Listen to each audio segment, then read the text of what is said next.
Hey guys, we are leaving the hospital, hopefully for the last time. Oh, I have a slight headache.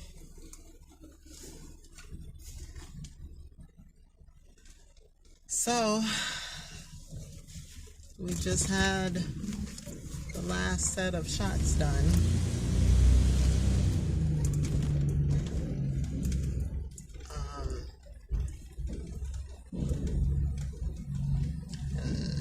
It wasn't pleasant, but it was much more bearable than that last set of shots. And she did put them in my back and not my behind this time. But again, I definitely felt them. And so she says I should get some good relief from this last set of shots. And she did release me back to work. So we're gonna have to see how that's gonna work, because she's saying I can go back to work. The therapist is saying I'm not ready to go back to work. So we need to figure that out.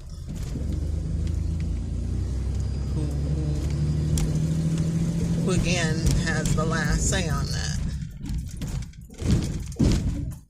Because they're conflicting in their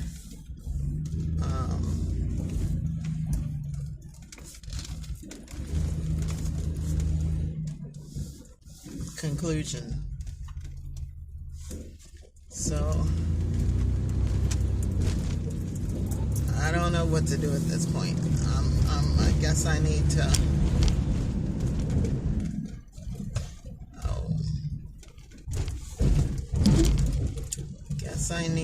call the insurance company and find out if I need to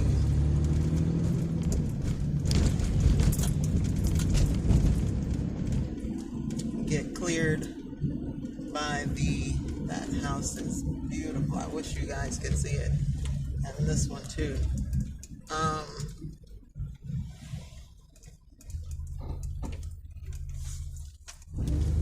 If I need to wait to be cleared by the therapist as well, or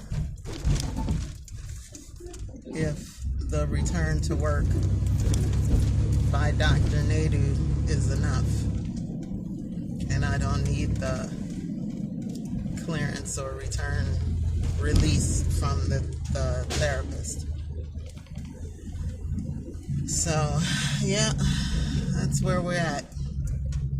Shots are all done. She says I can go back to work, and so now I need to talk to the insurance company and see what they have to say. Yeah. Yes, indeedy. I'm just glad this part is over with. And like I said, hopefully I don't have to go back.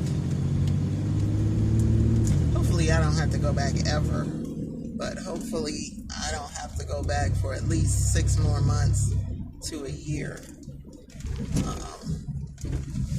Hopefully I'll finally get some full relief. And like I say, I could be pain-free for the most part until the shots are needed again. Hopefully they won't be. Yeah, so we're gonna head home, and we're not doing anything. We are not doing anything today. And remember when I said to you guys that every time I come to this place, my blood sugar is high? I'm telling you, it's either their equipment or it's mine. But every time I check it at home, it's not close to what it is here. I checked it last night and it was 183, which is still kind of high, but it's not 3 something. So I get here today and it was 220 something, 228 I think. And I'm like, are you kidding me? Are you serious? And then they checked it again and it was 215. And so I'm like, okay, so either your equipment is messed up or maybe something's wrong with my monitor, because every time I come here, it's high. It's either in the 200s or 300s. But when I'm at home, it's like 170, 150, 140. And so they were like, did you eat anything this morning? I said, yeah, I had 1 hot dog. That was it. And I took a shot of apple cider vinegar. And so they were like, you didn't drink any juice? And I'm like, no. I said, I had water. Water. That's it. So I'm like, I don't understand. And then every time they even attempt to take my blood sugar, test my A1C and all of that, either their needles break, the machine doesn't register the numbers. I mean, it's always something with their machine. So I'm like, I kind of want to believe that it's your machine. Because every time I come here, they have a hard time getting the numbers. Either, like I say, either they're the needles, the little thing that they use to prick your finger with, the needles break off, or the test strip isn't working inside the machine, or the machine isn't registering the numbers. I'm like, I really don't want to say that it's you guys' equipment, but I'm really starting to think that, because every time I've been here, they've had issues trying to take my blood. They pricked my fingers. Today they pricked like 4 or 5 fingers trying to get these numbers. Because like I said, either the needles were breaking or they weren't popping out of the little thing, or the test strip wasn't working inside the machine. It was always something. They started on this hand and then they went to this hand, pricking my fingers. So I had no problems bleeding, but they had problems getting the numbers. And so when they finally got the number, it was 228, I think it was. And then, like I said, they took it a second time and it was 215. And I'm like, how did it go from 228 to 215 in like 5 minutes? So I'm kind of leery about your equipment. But anyway, either way, she went ahead and she did the procedure again. She didn't give me any insulin this time. And yeah, like I said, they wrote me a note to, I guess, give to my employer. And there are restrictions on there. And so, yeah, so I'm going to have to, like I said, get in touch with the insurance company and see what I need to do. Because I had them send a request to both Dr. Nadu and the therapist's office requesting my medical records, because again, they said that they need my medical records, an updated version of my medical records, in order to extend the short-term disability. But if Dr. Nadu is releasing me back to work, do I even need that? Do I even need that. So, yeah. Yes, indeed.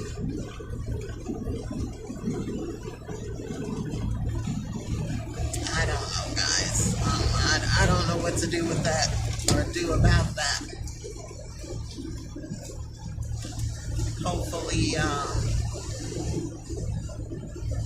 I can get some answers when I call and let them know what's going on. Yeah, so anyway, I was able to get rid of those donuts. I decided instead of calling around to different friends and,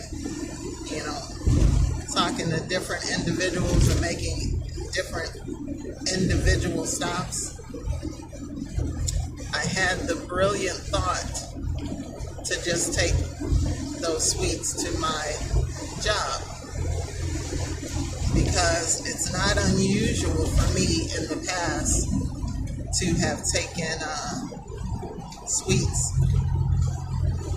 to work for my coworkers, or food that I have prepared for my coworkers. So I'm like, you know what? I can kill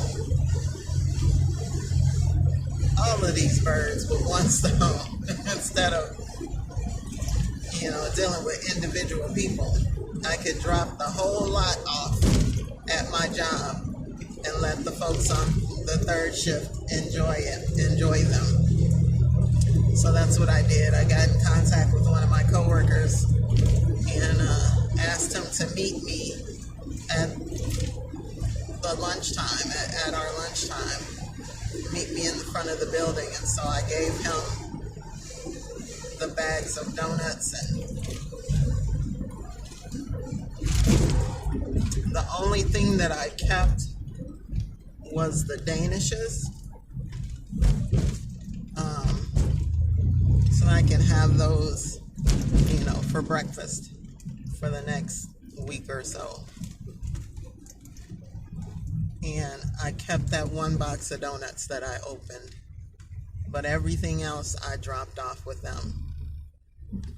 And so I hope they enjoyed them.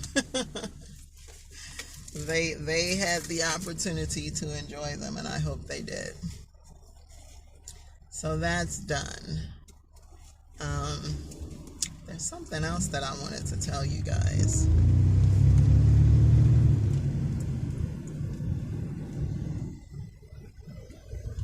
I don't know.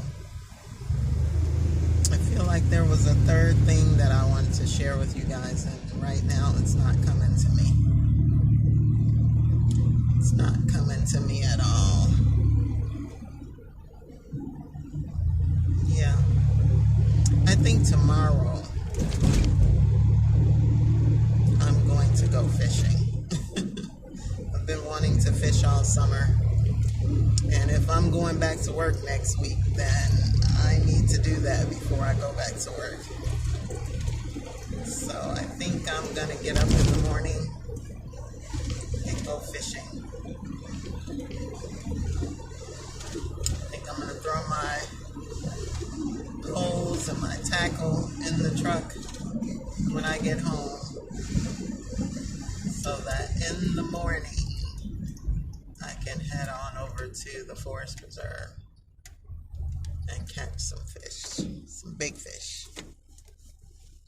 I'm not gonna keep them. It's catch and release. Yeah, because I don't have anywhere to put them anyway. My freezer is packed. So, yes, indeedy. Trying to remember what the other thing was that I wanted to share with you guys.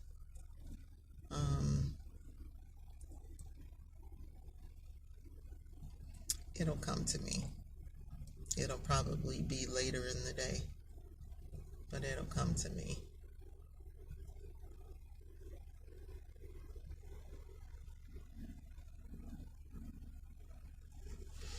Yeah, so anyway, guys, this is a short video today. I'm not gonna hold you with a bunch of chatter about nothing. I just wanted to let you guys know that these shots are over with. Thank goodness. My body does not like all this abuse. She's not used to this kind of abuse. She's not used to any kind of abuse. Well, working out is kind of a bit of abuse.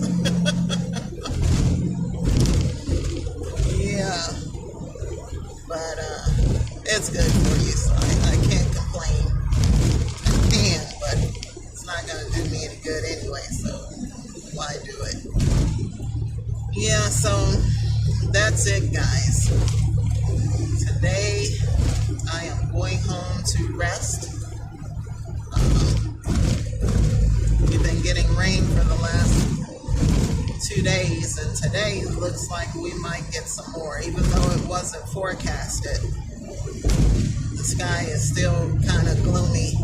Got a lot of dark clouds, and the temperatures have definitely changed. It says 67 on my gauge here. We've been getting weather in the 70s and 60s this week. And so the temps have definitely changed very quickly, I might add, very quickly.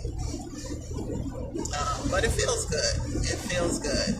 It's not too cold, and it's definitely not hot and humid, which is a major relief.